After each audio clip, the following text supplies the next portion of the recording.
இந்த கேள்விக்கு இந்த நாள்ல கர்த்தர் பதிலை சொல்லியிருக்கு. வாக்கு தத்தங்களை சுதந்திரத்துக் கொள்ளும்படி போராட்டங்கள் வரும். ஆனால் நிச்சயமாய் வாக்கு தத்தங்களை நீ சுதந்திரத்துக் கொள்வாய். கர்த்தர் கொடுத்த வார்த்தைகள் என்றும் வீணாய் போகாது. உன் போராட்டத்திற்கு அதுவே மருந்தாய் மாறும். நான் கர்த்தருக்காக ஊழியம் செய்கிறேன், கர்த்தருக்காக கர்த்தருடைய வார்த்தையை பேசுகிறேன். ஏன் எனக்கு இந்த சிறையிருப்பு, ஏன் இந்த போராட்டம்? கர்த்தர் தூதனை அனுப்புவார். கர்த்தருக்காக நான் உற்சாகமாய் ஆராதிக்கிறேன், தேவனை மகிமைப்படுத்துகிறேன். நான் உள்ளுக்குள் ஒரு விசுவாசம், நான் ஆராதிக்கும் தேவன் என்னை தப்புவிக்க வல்லவர்.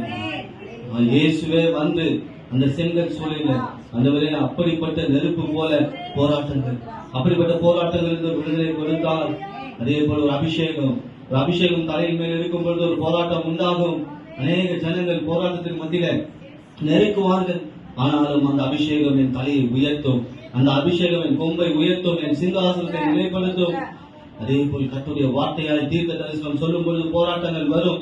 2 பேர் தூக்கி போடுவார்கள், ஆனால் கர்த்தர் 30 பேரை எனக்காக அனுப்புவார். கர்த்தரே என்னை தூக்கி எடுப்பார். அதே போல் நான் கண்ட சொப்பனத்தின் நிமித்தம் எனக்கு போராட்டங்கள் வரலாம், ஆனால் கர்த்தர் சொப்பனத்தை நிறைவேற்றி அதிகாரியாய் உயர்ந்த ஸ்தானங்களில் கொண்டு ஏறி போய் வைக்கிற தேவன் என்றனால நாங்கள் பார்த்தோம்.